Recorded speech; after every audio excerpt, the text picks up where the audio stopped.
like in your world, I know, and the reason let me explain what the context. Yeah, exactly. Let me explain the context for the question. I'm the one that pretty much manages like social media interaction for the podcast. We don't do we don't do really anything on Facebook anymore. We post, we don't respond. We do some on Instagram when I feel like it, but most of it is Twitter because for whatever reason, that's just the one that feels most natural to me. Sure. And we're getting like 100,000 impressions a day right now on Twitter. So it's going really, really well. So if you're not following, it's not Twitter anymore. Sorry, it's X. So if you're not following us on X, that's a good platform to do that. But anyway, on that platform, I've noticed a shift. How so? For most of the last 8.5 years, conversation around The Last Jedi is if you say anything positive about The Last Jedi, the only response is you're an idiot. You're going to get blasted in the comments, blasted in the replies, retweeted, ratioed, all that stuff that happens, right? And since we started doing this podcast again with The Mandalorian and Grogu, and I've started posting on occasionally about The Last Jedi because we love it, right? People think that this is new to us. No, we've been like... We've done this. We are the original The Last Jedi super fans, right? And I've got video proof of us telling Rian Johnson we've seen it 10 times within the first month. So the shift has been now I would say it's at least 50-50, the responses. Really? It's we love The Last Jedi. I've gone back and rewatched The Last Jedi, and my opinion has changed on it. Or I've always loved The Last Jedi. I've actually had people say, thank you for posting positive things about The Last Jedi, because I didn't know there would be other people out there like us, like me, that liked The Last Jedi. And because you post about loving it and other people are responding to it, and there's this conversation about liking it, I realized I can say I like it and be public. And there's half of them are going to blast us and all that other stuff. Right.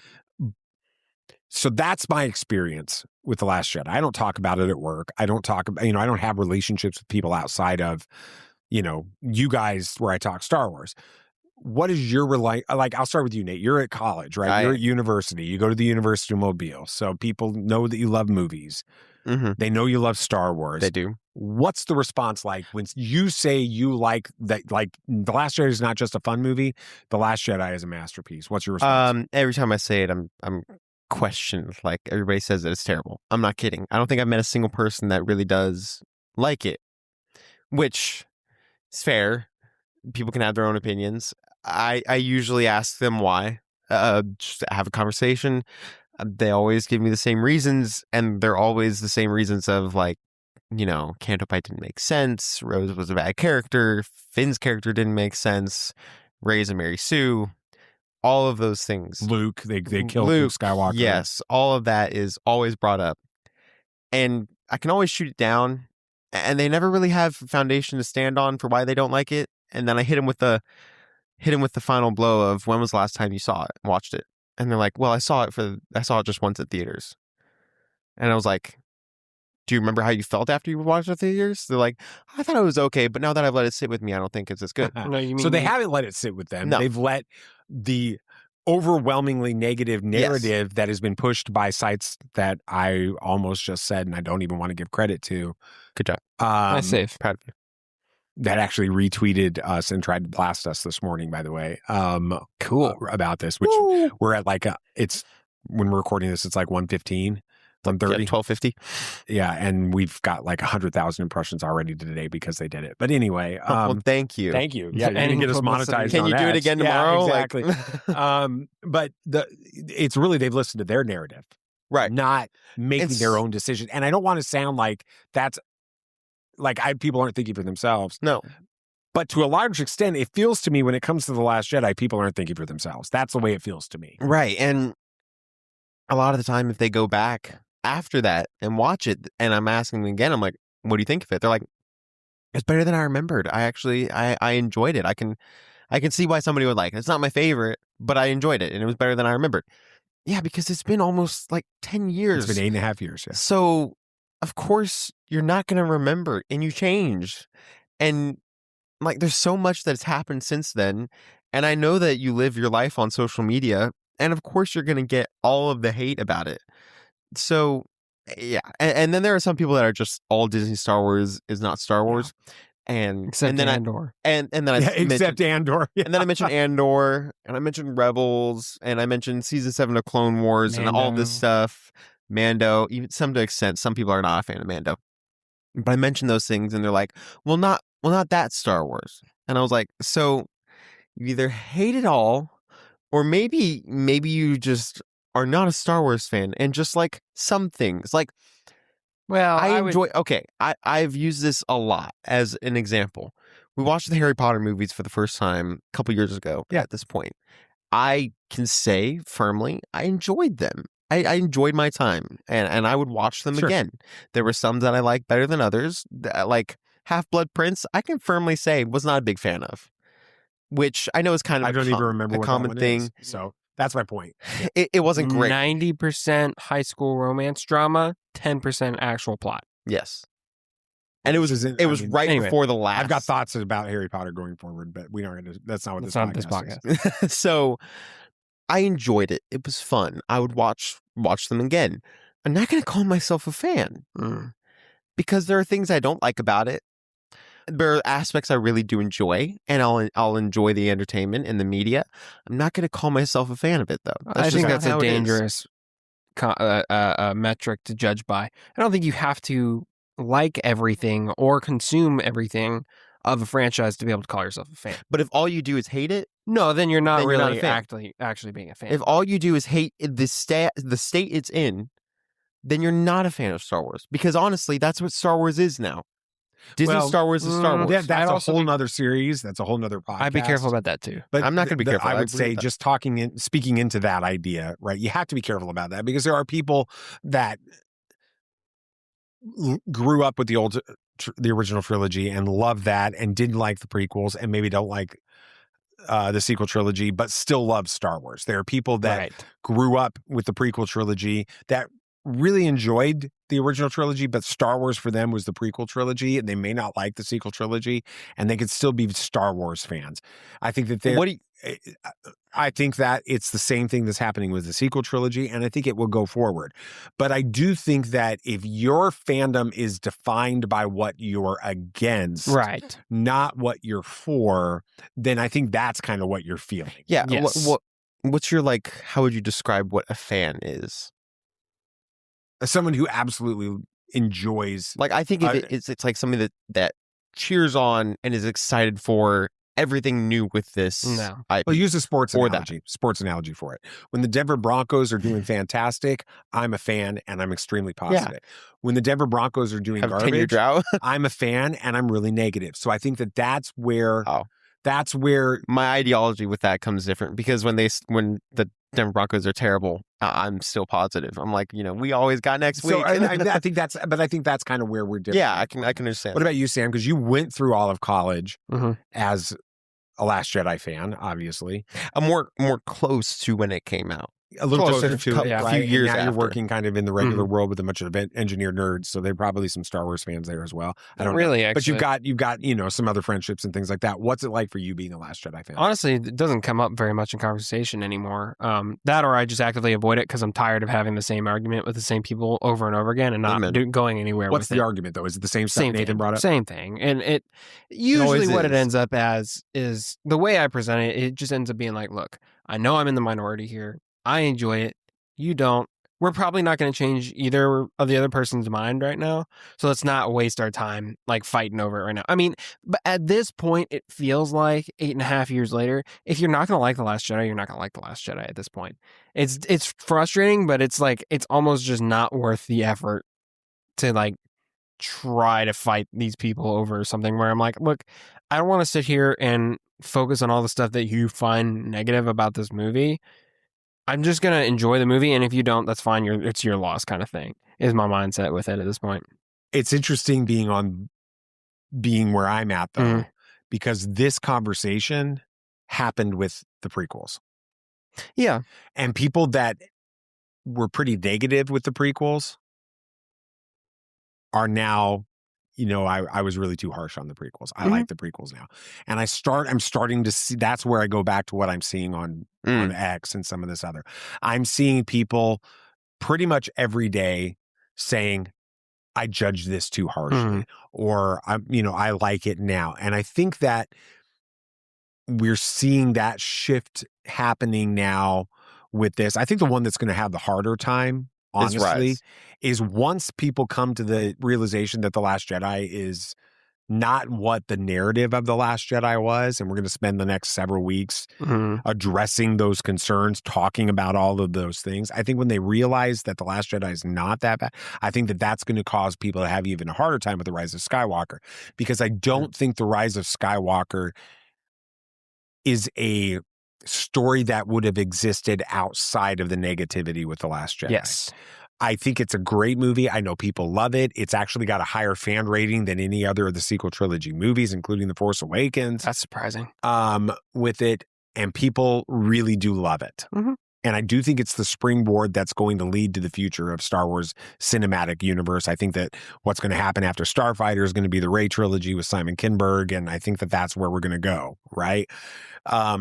With it. I do think the one that movie exists as an overreaction in a lot of plot lines, as an overreaction to the fan reaction to The Last Jedi. And so I think that's why it's going to have a problem with that. But we'll see. We'll see. I'm actually revisiting The Rise of Skywalker right now, personally, in my own fandom. Like rewatching, listening to the novelization, trying to understand it better, to try to be like, how can I appreciate this movie more? Which going back to you, Nathan, that is a fan. A fan that's willing to say, that's not my favorite. I would have done it very differently. And it's been a few years since I've watched it. I'm going to go back and watch it again. Right. I'm going to think about these things a little bit more deeply and see if I can appreciate it more. That's fandom with it. All right. Okay, so there's a narrative within Star Wars fandom that says that Rian Johnson's number one goal, his intent when writing The Last Jedi, was to very deliberately subvert expectations in from the coming out of The Force Awakens, to subvert those expectations, to do the exact opposite of what the fans said. Even so much so that there's this false belief that Rian Johnson wrote the plot points of The Last Jedi to knock down the theories that existed about The Last Jedi when The Force Awakens hit theaters afterwards with that. What are your thoughts on the idea that Rian Johnson could potentially have been completely subverting expectations in The Last Jedi? I'll start with you, Sam. I think that's exactly what happened, and I think it was intentional. I mean,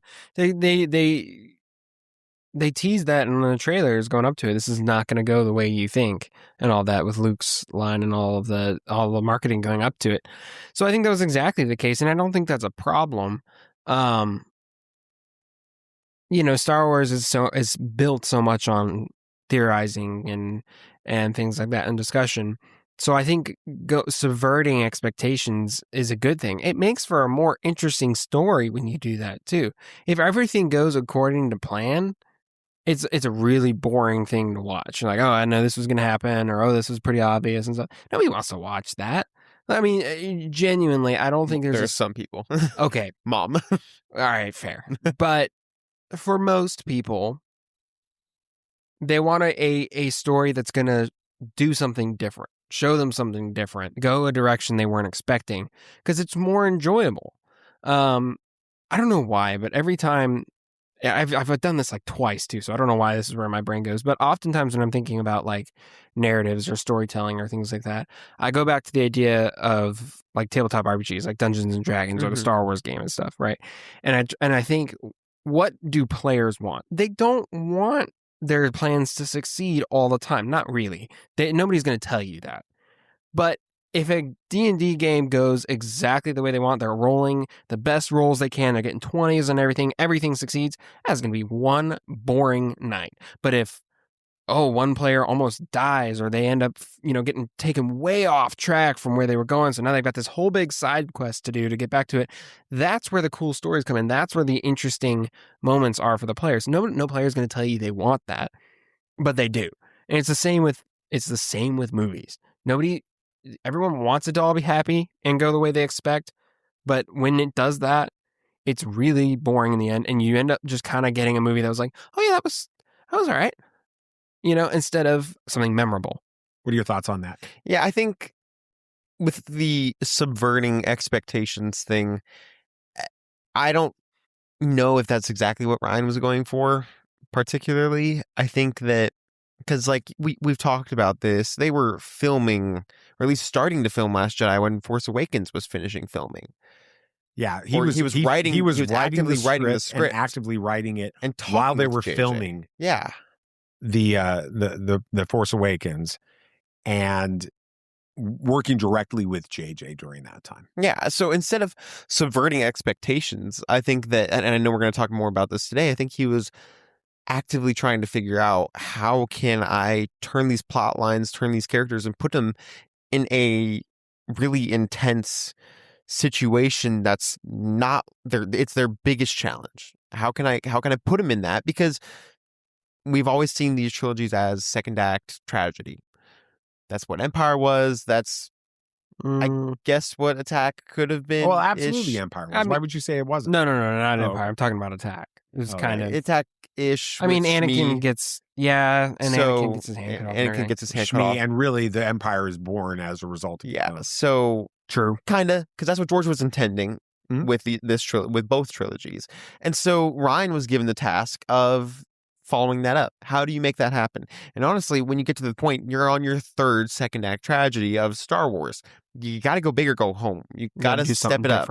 And so he's putting all these characters into this situation. And honestly, if you watch Force Awakens into Last Jedi, it's a natural progression of the plot line into those challenges, into those worries.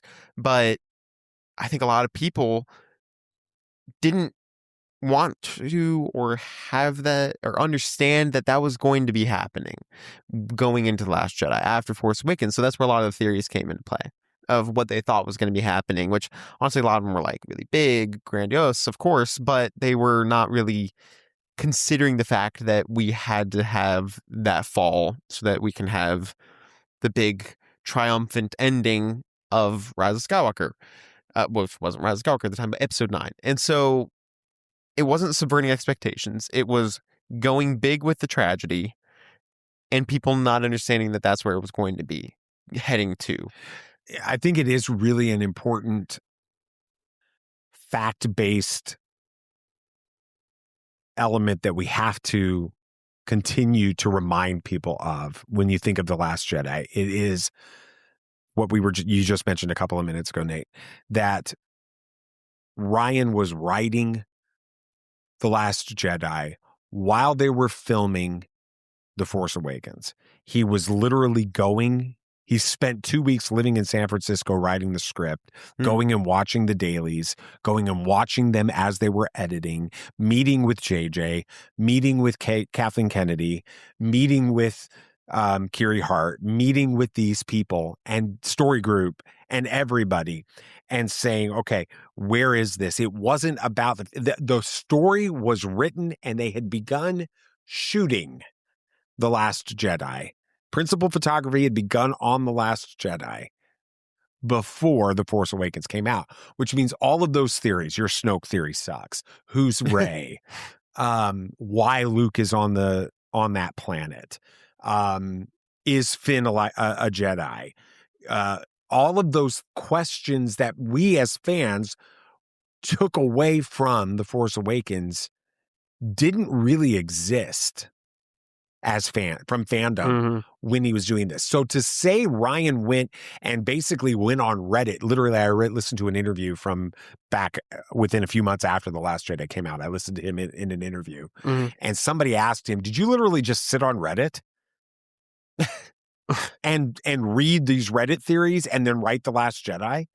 And he's like, and he tells this, he's like, no, it was already written before The Force Awakens came out. We were beginning photography on it. I mean, it had nothing to do with it.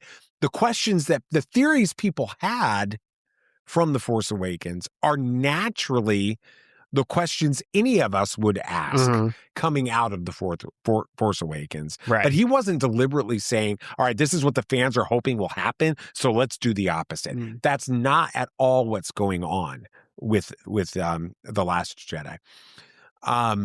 It's interesting. I watched the Director and the Jedi, which we're going to talk about in the next episode. Yes. With that.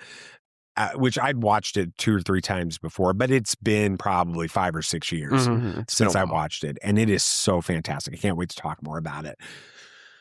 But in there, he makes a statement as to what the foundational premise of The Last Jedi was for him. And he talks about it in several interviews during the kind of the press tour for The Last Jedi. And then, honestly, the response tour that he went on. With The Last, I mean, Turbis exists because of the response tour, right? I mean, he hosted that screening of The Last Jedi at IMAX headquarters where you asked him what the name of the Porg on the Millennium Falcon was, because he's a fan that wants people to love Star Wars and wanted to have an opportunity to react to questions. So he went into a room with 150 Star Wars geeks and opened up the floor for them to ask questions.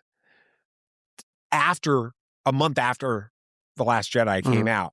That, my friends, is not somebody that's trying to run from the fans, that's trying to run from the choices that he made, or that just doesn't care what fans think.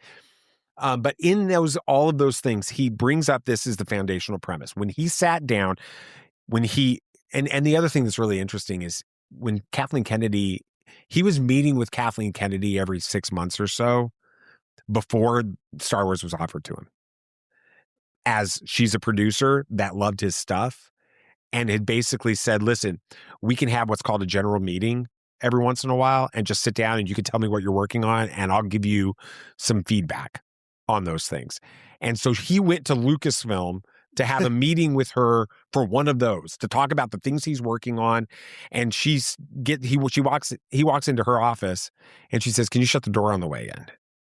And he's like, she's never done that before.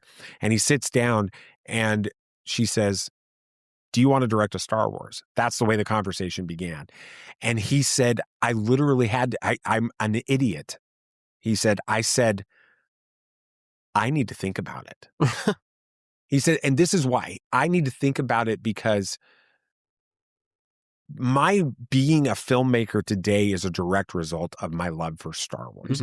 Being a little kid, 6 or 7 years old, and my dad brings home a camcorder, and I grab the camcorder from the top, and I bring it running through between the coffee table and the couch, and I put it on the TV for us to watch it, and I look at my dad and I say, it's just like the Trench Run. And he says, when I saw that on there, I want to be a director.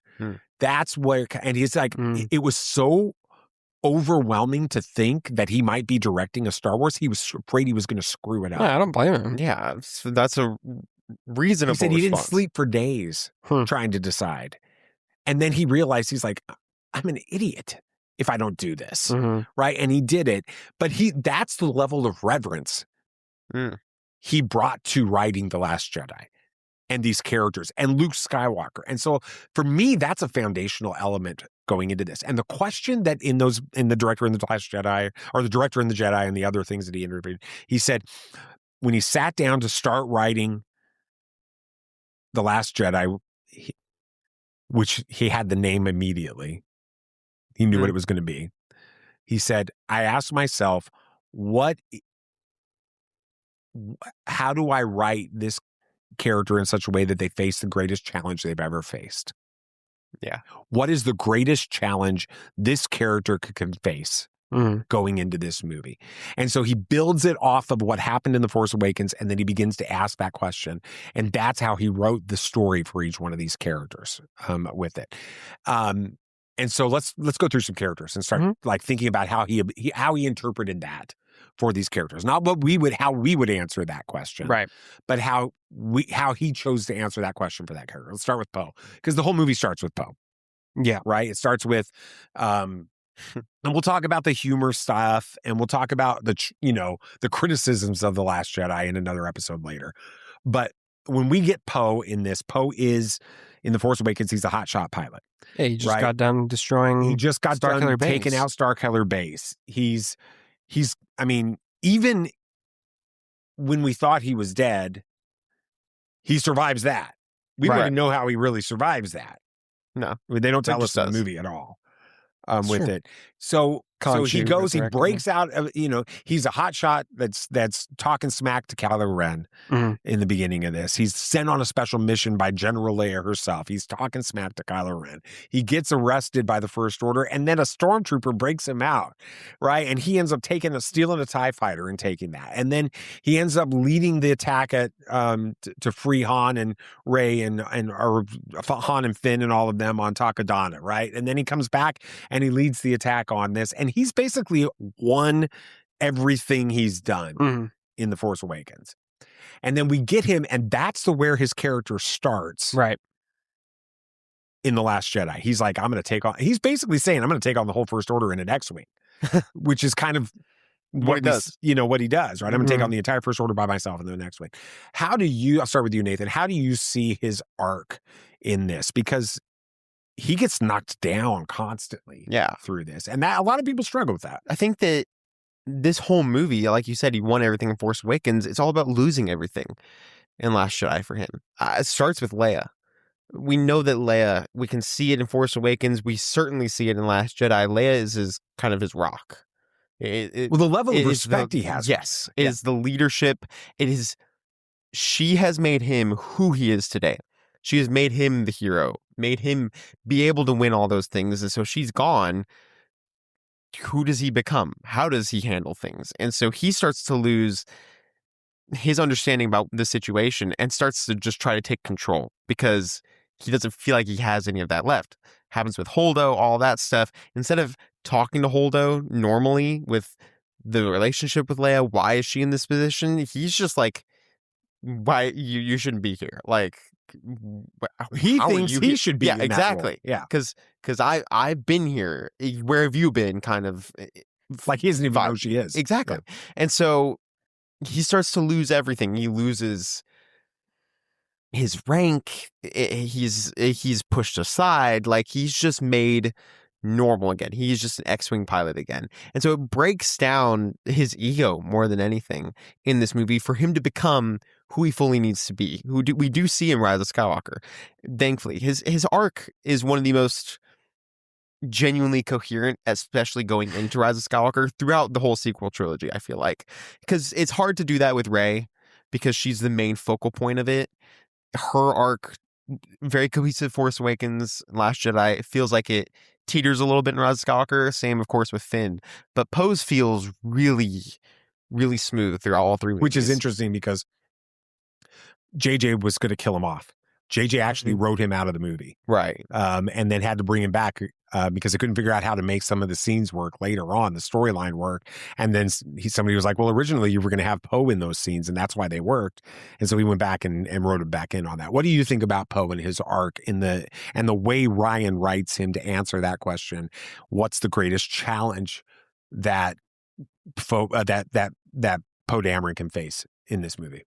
Yeah, I think I think Nathan really summed it up well, but it is a lot of he's seeing the consequences of his actions and a lot of stuff. Like his attack in the beginning. Well, all those people, the whole fleet basically died. Like of all those bombers and all that. And Leia slaps him in the face and demotes him over it. Rightfully so, because it was a bad call. And he's used to winning. He's used to everything working out okay in the end. This time it didn't, and people died because of it. And that's how his character starts off the movie. And then it's, he gets some small wins throughout the movie at that point. But it is a lot of just kind of humbling himself throughout the whole movie. And, I mean, even the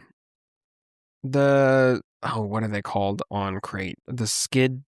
Yeah, I know what you're talking about. The ski Yeah, whatever. Like that whole attack or whatever, that didn't work out either. Yeah, but do you realize what he does in that is the exact opposite of what he does at the opening, right? He realizes if we continue this attack, I'm going to lose there's 13 of us and all of us are going to die if we do this. And that was the lesson that that Leia wanted him to learn. We don't need heroes out there. We need leaders.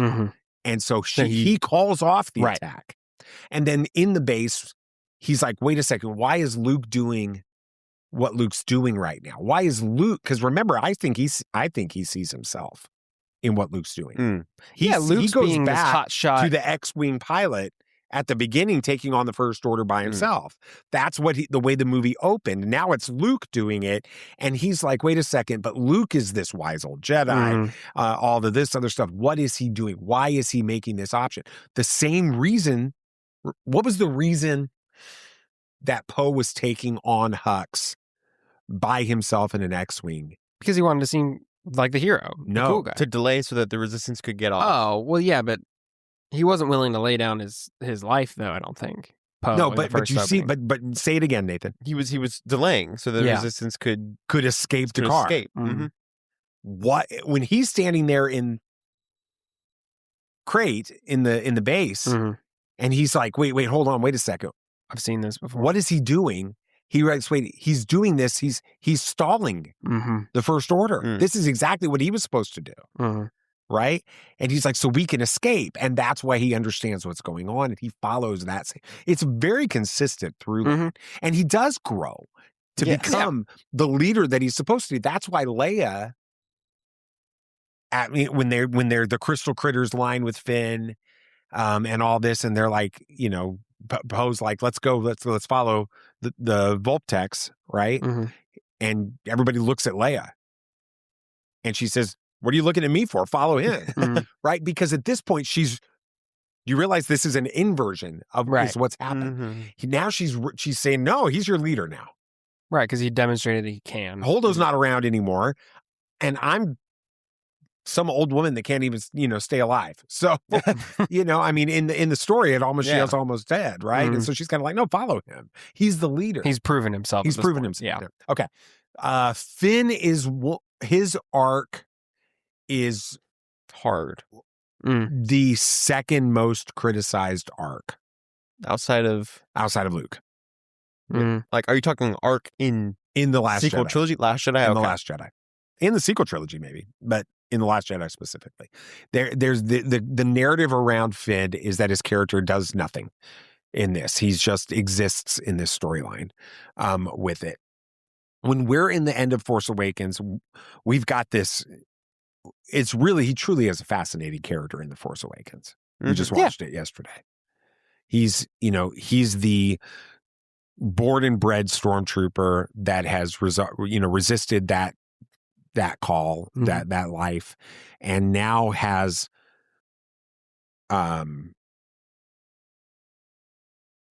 unexpectedly been thrust into this status of resistance hero. The narrative going into The Last Jedi, and Rose is the reason we know this narrative, is in the period between the end of The Force Awakens and whatever it is happening at the beginning of The Last Jedi, which is probably only a few days at this point, the story of the resistance or the Imperial Stormtrooper, the First Order Stormtrooper that defected and became a resistance hero is the story of Finn. Right. And none of that is accurate. We see what happened for real in The Force Awakens. Talk about what is Finn's real motivation in The Force Awakens. He wants to get out of there. He can't be what they want. He doesn't agree with all these things that are happening. So he breaks Poe out, not because it's not I feel bad for Poe thing, I don't think.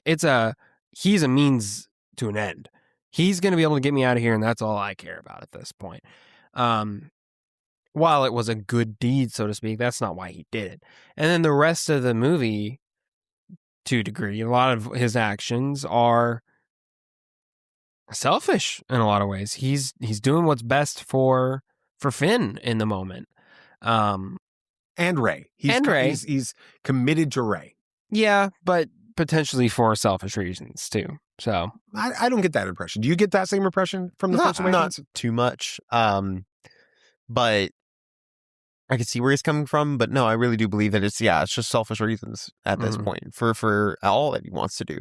And I think he's committed to helping Rey because I feel like it's a whole damsel in distress idea. Like, that's what I'm thinking. I can be there for her when he obviously she can clearly take care doesn't of need herself. But it gets to the point where he's like, well, I have an out on Takodana. I'm going to take it. Mm-hmm. And then he almost does. It's not Rey that he's staying there for. He's like, well, she's got Han now. I don't really need to be there for her. And if I can get out, then I'm going to do it. So, yeah, he's a coward. But I disagree because what happens after that is exactly. he comes back, he sees the First Order 100%. coming, and he ends up leading the charge. That's the whole thing at the that's not how the Force works lines in the Force Awakens is Han's like, what was your role here? And he's like a sanitation. He's like, listen, I'm not here for the Resistance. I'm here to save Rey, is what he says. And so it is Rey. Rey is his motivation to a large extent. In this latter half. In the latter half of that. And then how is he challenged in The Last Jedi? Well, at this point, we go into it, and he's back in the Resistance, but Rey's off doing her own thing. She's fine now, so he really doesn't have a reason to stay. And now there's this narrative around him, like that he's this big hero, and that's not who he is, or it's not who he feels that he is. And so he's like, I gotta get out of here. He's no reason to stay, and he feels like he's living a lie. Like imposter syndrome to the max at this point. And so it really starts off with him just he just wants to get out of Dodge and just do his own thing. Like, what are your thoughts on I agree. I think that he's struggling to live up to this narrative that he's a hero. And so throughout it, when he's kind of thrust into this position where the Resistance needs saving, he's like, well, maybe I can live up to this narrative by actually being that hero for the Resistance. Because Canto Bight tries to save the fleet, tries to figure out another out, all of this stuff. He wants to fully live up to what they're saying about him. So he, in a way, overcorrects by having him and Rose only be the ones that can go out and try to save these people. And I think that's also what happens when he tries to fly into the battering ram cannon. Exactly. It's like, we appreciate the sentiment. Your heart's in the right spot. Trying to live up to that narrative. Yeah, see, I don't think it's that clear early on. I don't think that's his narrative at all. I think that at the beginning of The Last Jedi, the challenge that Finn is given is that he needs to be challenged with, he has to pick a side. That's the challenge that Finn faces in The Last Jedi. And I think that's one of the reasons Canto Bight is so important. What do you mean pick a side? Because he clearly doesn't like the First Order. He doesn't, but he also doesn't care about the Resistance. It's Rey. And so he wakes up, what's the first words he asks? Where's Rey? Where's Rey? He's trying to find, Leia gets killed in the attack. He picks up the beacon and then he starts to sneak off. Why is he sneaking off? Because the First Order is bringing an attack against them, and that beacon's going to bring Rey back to that.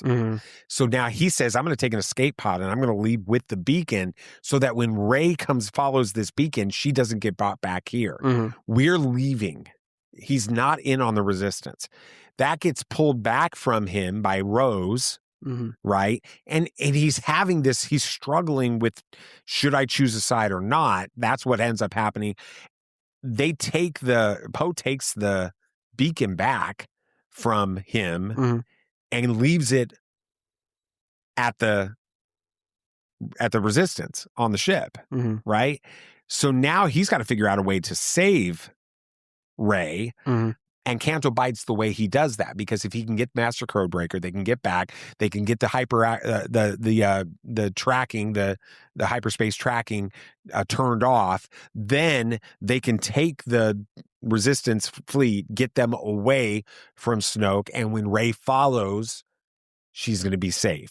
So really, his motivation is Rey. He doesn't want to choose a side. That's why the DJ arc is so important in the Canto Bight stuff and with Finn, because Finn's DJ's own name means don't join. Mm-hmm. He's saying you got to understand you've got, and we'll talk more about this, I'm sure, when we get to the criticisms episode of this, but Finn is in the middle, and you've basically got Rose as the angel on his shoulder, and you've got DJ as the devil. Yeah. On his shoulder. Rose is saying, choose what's right, choose the resistance, do the right thing because it's the right thing. And DJ's on his shoulder saying, don't join, don't get involved, choose yourself. The whole thing is corrupt. Both sides are playing both sides. There's no way you're going to win in this unless you just pick yourself, which is the struggle that's happening in Finn all through this movie. And then when we get to the end of this, after the DJ thing happens on Snoke's destroyer, with that, Finn realizes, no, I don't want to be him. Look what that almost cost us. It almost cost Rose. It almost cost my life, right? He leaves. He's a nobody. I don't want to be that guy. And then he's sold out to the resistance, and that's why he's willing to sacrifice everything for the resistance by taking that out of that. Next character is, Snoke is an interesting thing. Snoke is so... Smoke. Snoke is so infrequently featured in The Force Awakens. I had not realized how little. Like twice he shows up. I think and you never see him physically. You see that giant holographic version of him. Most of him's in shadow for that too, so you barely. I'm going to ask this question a little differently for Snoke. Why do you feel like everybody was so obsessed with Snoke between The Force Awakens and The Last? It's a mystery behind it. It's a mystery. I mean, he was a blank slate in a position of extreme power, which, with those two things combined, everyone's going to be like, he has to be someone significant. I mean, think about it. He is now heading up what is basically the new empire. Why? And we know nothing about him. How did he get here? You have to be someone significant. Even if he isn't descended from someone important, he clearly has to have importance of some kind to get there. So who is he? And then we got, like you said, we got absolutely nothing about him in the Last Jet, The Force Awakens. So you got to fill in the blanks. Like, people were just going to inevitably fill in the blanks. And yeah, I think it probably got a little out of hand with the whole, like, to the point where your Snoke theory sucks was like a meme. Yeah. But I mean, I understand where that came from. It makes sense. Any idea, like, did Rian write Snoke like one of these major characters, or did Rian write Snoke as if Rian realized Snoke's not the villain? I think it's a bit of Snoke's not really the villain in this. Like, he's an antagonist, of course, but he's not the villain. And I think it's another thing of playing into his narrative that no matter who you are or where you come from, you can find yourself in a position of importance within this universe, within this galaxy, and which is vital to The Last Jedi. That is the beating heart of that plot. It's what we end the movie on as well. So we pretty much, Ryan's like, you don't need to know where Snoke comes from. You don't need to know who he is. This is who he is. This is where he's at. This is what he can do. And he's dead. Like, you don't need to worry about it. Yeah, I think good. Yeah, and it made it an interesting character. And I think even in another point, having him be in The Force Awakens, which I think this is the one where he may have leaned a little bit into subverting expectations. I think if there's any out of any of them, it's this one. And in The Force Awakens, big shadowy figure, giant hologram. It's like, ooh, this guy's scary. Like, he's a really big dude, scary face. Like, there's a lot going on here. Then we get to Last Jedi, and he's like kind of average height. No, he's tall. tall. He's tall. He's really tall. But he's in a giant gold sparkly dress, which like is robe. Cool. And that's pretty much it. Like, he's very different. Like, guard is now down compared to where he was at in Force Awakens for the audience. And so it's more of a flipping it on its head with this character of like, these people may not be who you think they are. And he's still powerful, even though it doesn't seem the same way as it did before. What were you going to say, Sam? I think it's very It's a very similar sentiment to kind of some of the points we made regarding the Mandalorian and Grogu. I think it was look, he's here. He's a guy. You don't need to know anything about him. He's here to serve his purpose in the story. Let's move on, kind of thing. Like, they didn't go through and explain the entirety of Rebels so that you understand who Zeb is in Mandalorian and Grogu, right? They give a little bit of backstory on Rod of the Hutt, but not much, right? Well, why am I forgetting your name? Sigourney Weaver's character. Colonel Ward. They didn't give us anything about her, right? Because you didn't need it. You don't need it for Snoke either. You didn't get any of the backstory for the Emperor in any of the original trilogy. You didn't get any of it. Nothing. Never once. He was just the big shadowy villain pulling the strings behind the scenes.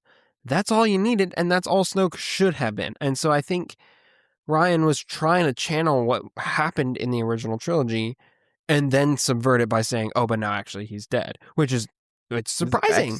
That's surprising because I think everyone expected him to be somebody and survive throughout the whole trilogy. So when he dies off, that is a bit of a subversion, and I think that's okay. But yeah, I think the challenging, like, what would challenge this character the most? Yeah, I was going to ask, is there really isn't a way to challenge Snoke, I guess, because we didn't have much of him to begin with. I think the challenge was more for, and this is a subversion thing, I think was more for the fans. I understand where you're coming from, but I do think that Rian specifically does challenge Snoke. What the biggest challenge Snoke faces in The Last Jedi is his overconfidence. That's true. Snoke never once doubts himself, and that gets him killed. Mm-hmm. Yeah. In this movie. Yeah, I mean, even up to the end. I know what's happening with Rey. I know what's happening now with Luke. I'm controlling you, Kylo Ren. I'm playing you. He's mocking him at the beginning, to tearing him down, so that when he brings Rey to Snoke, he can build him up, grandson of Vader, all the stuff that he says about this, master of the Knights of Ren, right? All of this other stuff. Take your rightful place. He thinks he's playing Kylo Ren, and Kylo Ren is playing him. Yeah, up to the end where he's like, I see you turning the lightsaber, and doesn't realize what's actually happening. So the challenge, the biggest challenge and Snoke fails to meet it, is Snoke is overconfident. That's fair. In this, which I think is really interesting. That leads us to Kylo Ren. This is an interesting thing because you were saying something. We watched Force Awakens yesterday, and you were kind of talking about the character of Kylo Ren. Go ahead, and what's your opinion of Kylo Ren from what you experienced in the Force Awakens? I mean, like I said yesterday, I get the characterization that JJ was going for, and to a degree, it works at times, but a lot of times it really does kind of feel like Kylo is the edgy emo kid trying to be all cool and stuff, right? Like, I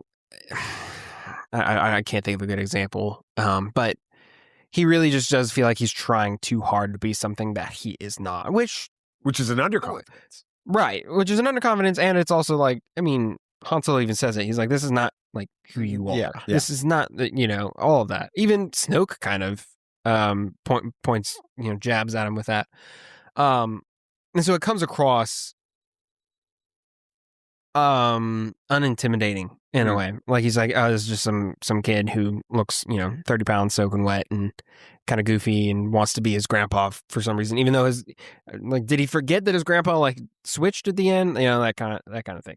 So it comes across a little insincere. And then into The Last Jedi, that's actually further confirmed in a way. Snoke is like, take that ridiculous thing off when they first meet, and all of this stuff. He's actively cutting at what Kylo has built himself up on, which is a criticism that he may have gotten within The Force Awakens. So, Nate, what's the challenge that Rian is trying to address with Kylo Ren? I think the challenge is a more stark difference it's similar to Finn picking that side. That was a challenge that was brought up in Force Awakens, and it's kind of dissected more in Last Jedi with light and dark and all that stuff. But I think it's really solidifying Kylo into this villain role is where it ends up going for him in this movie. And we see him challenging of, does he want to be in the light side? Does he have Rey turn? How does he handle all of these things? And ending up to just committing to himself, committing to his desires, committing to the dark side, and how that ends up happening. So that we answer the challenge, I think, that was given in Force Awakens to Rian. And kind of that's what was dissected within this movie. What do you think about that challenge? Do you think that's the challenge that he has, or I think it's a challenge of his identity and his background, like I was mentioning. You know, the whole he was trying to be or finish what his grandfather started, and trying to be this, you know, second coming of Vader, it feels like at a lot of times. And there's a lot of moments in the story where that's undercut and that's undermined in a lot of ways, and he's trying to be this stark villain, but then there's this weird thing with like the strange connection that he has with Rey that's throwing him off. So I think it's a question of his identity. I think that for me, when I look at Kylo Ren in The Last Jedi, I see someone who is challenged with accepting the consequences of what he's done. His story culminates in The Force Awakens by him murdering Han Solo, his own dad. And so he goes down that dark path, and then he gets defeated by Rey. And there's a lot of reasons why that are actually grounded in common sense as to why Rey, who has never wielded a lightsaber, can defeat him. He was injured and all this other stuff with it. So now he's coming into The Last Jedi, and he's dealing with the ramifications of being defeated by Rey, and he's dealing with the ramifications of having killed his father. And so now he's got to figure out what that means, right? That's why when he first is confronted by Snoke, and Snoke starts to belittle him, right? And he's like, "You're weak. You're just like your father," and all this. I mean, that's literally the challenge Snoke is throwing at him. You're weak. You're just like your father. You got bested by a girl who never held a lightsaber. With this, and he's like, "I killed my father." He pushes back on this, and then loses it in the elevator with the helmet and all this other stuff. With it, the first half of that movie, all the way through the throne room scene with Snoke, he's struggling with, do I choose the path of being truly fully evil, or do I choose to come back from that? And I think that in the moment that he reaches out to Rey and wants Rey to join him with that, he's made that choice. He's saying to her, "I'm not coming with you in this point. I've made my choice. I killed Snoke to save you, to save myself. I am now taking over that throne, and I am fully the leader of this empire. I am the supreme leader." That's why we see that scene and all that other stuff. And he's fully dark, and he wants to kill Luke, and he hates him, and I think he's going down that path. That leads to Rey. Okay. I think I already know the answer that you guys are going to come up with. I'll start with you, Nate. What's Rey's challenge? What is the challenge that Brian puts before Rey? Well, I think it's specifically breaking down this legend of Luke Skywalker, her. Because that's something that's brought up in Force Awakens. She doesn't believe he's real. No, she's like, he's a myth. Yeah. But she's obviously heard of him and is like, he's a legend. Which is something that was brought up in the Journey to the Last Jedi, the book Legends of Luke Skywalker, which does tie a lot into this. Absolutely, this movie, great book, and it does tie like this hero, this like savior almost of this galaxy. Figure. Yeah, very much so. And so Rey's meeting him, and he's not at all what she expected him to be. Not at all what she built up this figure in her head about, and he's practically the complete opposite of this. Has nothing he wants to do with her, is not teaching her the way that she expected, and I think she's now having this doubt within herself of, is this the right path? Is he who I'm supposed to train with? Am I supposed to be a Jedi? do we even need him for the Resistance? Am I in the right spot? Should I be back where I'm needing to be? And all of that. And it even leads to her fully just doubting him by the end of it. Like, I'm leaving, which is very much a parallel of Luke and Yoda in Empire Strikes Back with Han and Leia and Cloud City and all of that. So we see that parallel, and we see that happen with Rey. Yeah, I firmly believe it's just breaking down to the legend. No, I think it's her longing for understanding where she comes from. And the challenge is coming to grips with she's a nobody. At least that's what we were told in The Last Jedi. She was a nobody.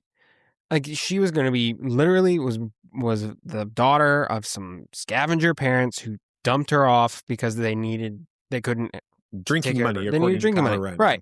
Which is probably what was supposed to have happened in The Last Jedi, and that was a hard thing for her to come to grips with. She, throughout the entirety of of The Force Awakens, believed that she needed to go back to Jakku because her parents were waiting for her, because they cared for her, and they only had to drop her off because it just wasn't the right time. That there was someone out there that cared for her. And then we get to The Last Jedi, and every single major moment for her character is just, no, there was nobody, and you are Rey, and that's all. You don't worry about it anymore. And Kylo cuts at that. There's the moment in the cave, or with the mirror, that scene. All of that just to show, to challenge her longing for her parents, or whoever she thought her family was, which a lot of the movie is also her realizing she found a family in the Resistance with Rey, or with Poe and Finn and all of them. So I think that's kind of the big challenge for Rey in this movie. I think that it comes back to the moment with Maz in The Force Awakens, when Maz says, the belonging that you seek is not behind you. It's in front of you, right? And she tells, Maz seems to suggest that it's Luke. That's the impression you get, right? It's the lightsabers happen. Right. Rey even asks, Luke, right? At that point. And so now she's gone to Ahch-To, and she thinks she's going to find her belonging with Luke. And so what you said applies in that moment, because she thinks it's kind of a combination of what you're both saying. It's right. She's looking for her belonging. Well, my belonging is now, I've got these abilities with the Force that I never even believed. So my belonging is now Luke's going to train me to be a Jedi, and he doesn't.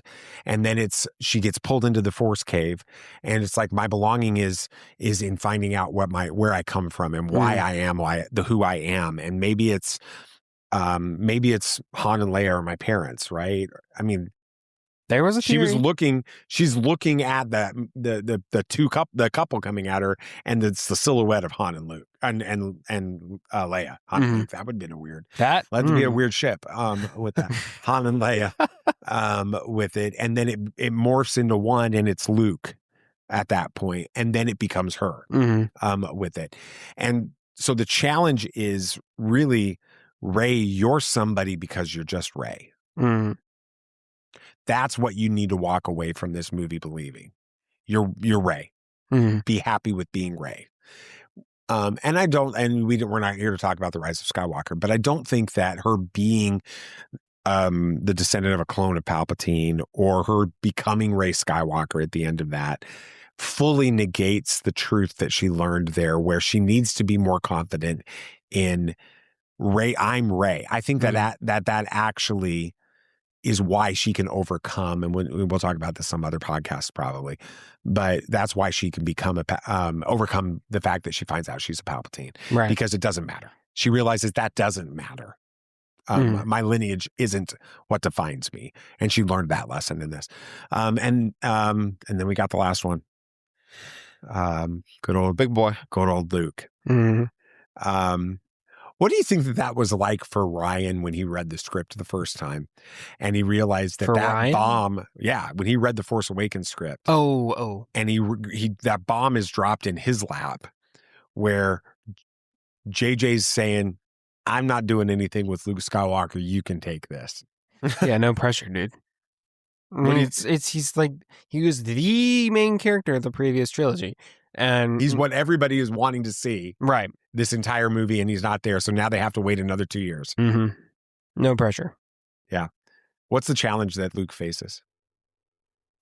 Having to be what the galaxy needs him to be in this moment, what the galaxy thinks he is. I mean, when we meet him, he's a broken, grumpy old man, rightfully so because of what happened, who wants nothing to do with his legacy of being this hero for the galaxy, being this great Jedi, which, Rey is convinced is what they need, which really kind of isn't, but then it ends up being what they really need in a way. And Luke has to realize that the galaxy is counting on him one more time. So he has to push past these, his past, I guess, and be that hero one more time. And his failures of his past don't mean that he can't ever do something good again in the future. Nathan, what do you think? Yeah, I think it's coming to grips with the fact that he's, at this point, after everything he lived up to in the original trilogy, he's not perfect. And he failed miserably with the Jedi he was teaching, and specifically Ben, his nephew. He failed him. There's no doubt about that. And I mean, honestly, what he did was just leave. He just hid. He didn't want to be near anybody. He wanted to just wallow in his sorrow. And now he's thrust into the position where it's like, we know you failed. None of us are really holding it against you, and we need you now. We need you to show up again. We never expected you to be perfect. We expected you, to be Luke Skywalker, the Jedi we needed. And he's like, I don't want to have any part with that, because I didn't live up to what I thought I was, which is what I think happened to him after all the stuff with Ben. He didn't live up to what he believed he could have been or should have been. And so he's now having to come to grips with terms of that. And it's just, it's all in his head, and he's not sure what to do. And it goes back to him like, well, I need to really live in this tradition of being a Jedi and the traditions of being a Jedi. It goes to the sacred texts and all of that. And he's like, I need to make sure that these sacred texts are okay, lit on fire, all that stuff from everything going on there. And Yoda's like, it's never been about that. And of course, Rey has him at this point, but the sentiment is still there. It's never been about the traditions. It's never been about this perfect ideology of what it means to be a Jedi. It's just been about, what can you do with this power? What can you do with who you are, who you were meant to be? How can you live up to that? And of course, Yoda, the greatest teacher failure is all of that, which is the moment that Luke realizes that his failure was not hindering him. It was making him understand that he can be better and to shoot for that, but not to understand, like, he thought he made it at that point. And so bringing him down to being like, you are who you're meant to be. It was, yeah, I think that's the challenge that we see him grow into. I think I see where you guys are all coming from, and I agree with what you're saying. I would say that for me, when I look at Luke Skywalker in this, I see a man who had believed his own hype reel. Yeah. So he comes out of Return of the Jedi. It's similar to how Snoke was or is in this movie. That's how Luke was. Absolutely. So Luke comes out of the Return of the Jedi, the original trilogy, and he is the man.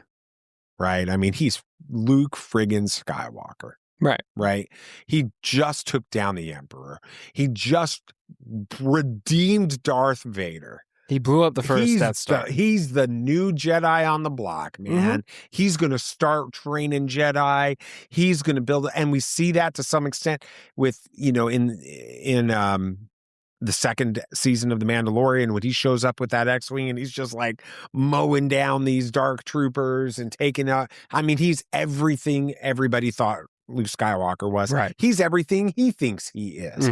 Right. He's going to train Grogu, and he's kind of like, listen, you got to choose to be with me if you want to do this, right? I mean, it's kind of almost like, listen, if you don't want to be here, don't be here. Right. Dude, I'm Luke Skywalker. You know, if you don't want to be a Jedi, don't be a Jedi. And he's going to train him. And then he has Ben. And even Ben is like, if you read some of the extra canon material about Ben growing up and stuff, there's this through line that everybody from very early age sensed something that was dark in Ben. And it's almost like Luke Skywalker was like, yeah, but I'm Luke Skywalker. I redeemed Darth Vader. Right. Yeah, no, I took out the Emperor and I redeemed Darth Vader. So yeah, I'll train the kid. You know, he'll be fine with it. And so there's this what he says to Rey in the temple on Ahch-To about the hubris of the Jedi. I think it's him. It's him. He is the hubris of the Jedi. Which it does mirror the fall of the Jedi in the prequels. Absolutely. It's the same mindset. And that's why he's talking about it there. And that's why now the Jedi have to end. The Jedi have to end. We can't do this. So I don't see him, you know, you talked about Nate, he's broken and he's hiding. He's kind of running. He isn't running. He's on that still from a level of hubris. He's on Ahch-To because he thinks I know better. I know better than everybody. And the Jedi are the problem. I was a Jedi and I was the problem. I almost tried to kill my own nephew over this. This is not the only way for the Vader to be balanced with the Force is for some other version of the light side to rise up. And as long as the Jedi are around, that's not going to happen. That's the Snoke, darkness rises and light to meet it. There's all of that that's going on. Luke believes the same things. He believes the reason Kylo Ren exists is because he exists. And so if he goes to that island and he dies and he knows best, he kills off the Jedi, everything balances itself out. Not because the Jedi don't exist, but because another form of light that's not filled with the hubris of the Jedi is going to rise up with that. And he's struggling with being the legend, right? And so Rey shows up. It's interesting. I've talked so much on this podcast over the years and on social media over the years about my frustration with the throwing it over his shoulder, the lightsaber at the beginning of that. That is Luke. And it's funny because I've heard Ryan on like the director's commentary and some other stuff talk about that's like one of the most important things in the movie, in his opinion, the way he does it. He's basically like, this girl shows up looking for the legend. And he's like, I'm so past all this right now. I'm here because I know that this isn't going to work anymore. I'm willing to sacrifice everything, including having people call me a coward, because I know that this isn't going to work. So he throws that over his shoulder, not because it's not what happens in Darth Vader in the Return of the Jedi. It's him throwing it over his shoulder. Like, this is so not who I am anymore with it. His challenge is he has to embrace being the legend. That's why we get that first moment or early on in the movie with Rey. She's like, he's like, what do you want me to do? Come out with a light laser sword and take on the whole First Order by myself. And that's who he has to become at the end of the movie. He becomes the legend. He lets the legend be what survives of Luke Skywalker with this, because he knows the galaxy needs the legend, doesn't need the real version of Luke Skywalker. And that's why the Broom Boy is so important at the end, because the Broom Boy hears about the legend. Right. And he's like, I can be that guy. Yeah, I can give that hope. Right. And so it's such a challenge. And we're going to spend a whole episode on Luke at the end of this. Do you feel like, kind of close it off with this one, when you think of The Last Jedi, do you see the narrative is The Last Jedi is a 180 reversal of everything in The Force Awakens, and then The Rise of Skywalker is a 180 reversal of everything in The Last Jedi? We won't talk about the Rise of Skywalker thing, but from a perspective of The Last Jedi, is The Last Jedi a 180 reversal of everything that happens in The Force Awakens? I mean, in a lot of ways, it does feel like it. I mean, Poe is no longer this hot shot.